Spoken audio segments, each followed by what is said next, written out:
এসো দেশ বদলায় পৃথিবী বদলায় এই স্লোগানে বেনাপোল আন্তর্জাতিক স্থলবন্দরের তারুণ্যের উৎসব 2025 উপলক্ষে স্থানীয় স্বাস্থ্যকর্মীর সহায়তায় স্বাস্থ্য ক্যাম্পেইনের শুভ উদ্বোধন করেন বন্দর পরিচালক মোহাম্মদ শামীম হোসেন।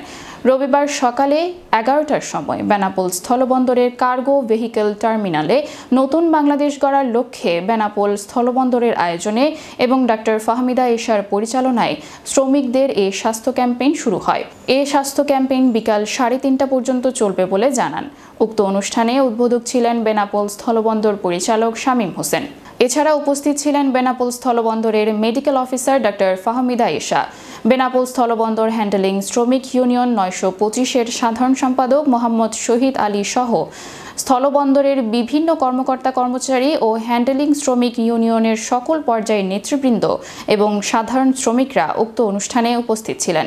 বেনাপোল স্থলবন্দর হ্যান্ডেলিং শ্রমিক ইউনিয়ন 925-এর সাধারণ সম্পাদক শহীদ আলী বলেন, তারুণ্যের উৎসব 2025 চলছে। আমাদের বন্দর পরিচালক শামীম হোসেন স্যার যে উদ্যোগ নিয়েছেন, আমাদের শ্রমিকরা কাজের উৎসাহ পাবে। শ্রমিকদের স্বাস্থ্য সেবা যদি ভালো থাকে, বন্দরে কাজের গতি অনেক বাড়বে।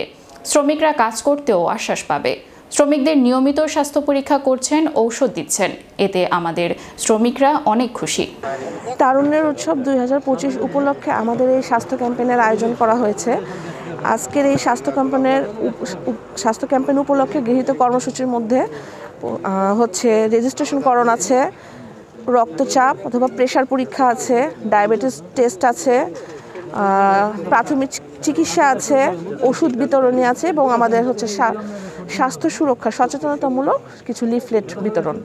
এখানে বেনাপোল স্থলবন্দরের আমাদের পরিচালক স্যার মহোদয় শামীম হোসেন স্যার যে উদ্যোগটা নিয়েছে, আমাদের শ্রমিকরা আশা করি এতে অনেক কাজেরও উৎসাহ পাবে।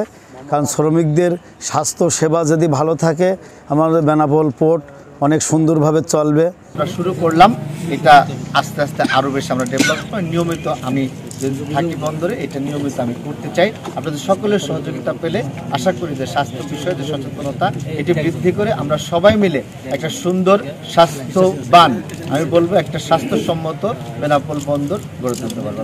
আমরা যেটা আজকের তারুণ্যের উৎসব হিসেবে যে অনুষ্ঠানটা আজকে হচ্ছে, যেটা সবচেয়ে আমরা ভালো ফিল করছি, সেটা আমাদের কাজের যতটুকু বয়স অনুযায়ী শামীম সাহেব যে উদ্যোগটা নিয়েছে, এটা সবচেয়ে ভালো বেটার। এরকম এর আগে কখনো এই উদ্যোগটা নেয়নি।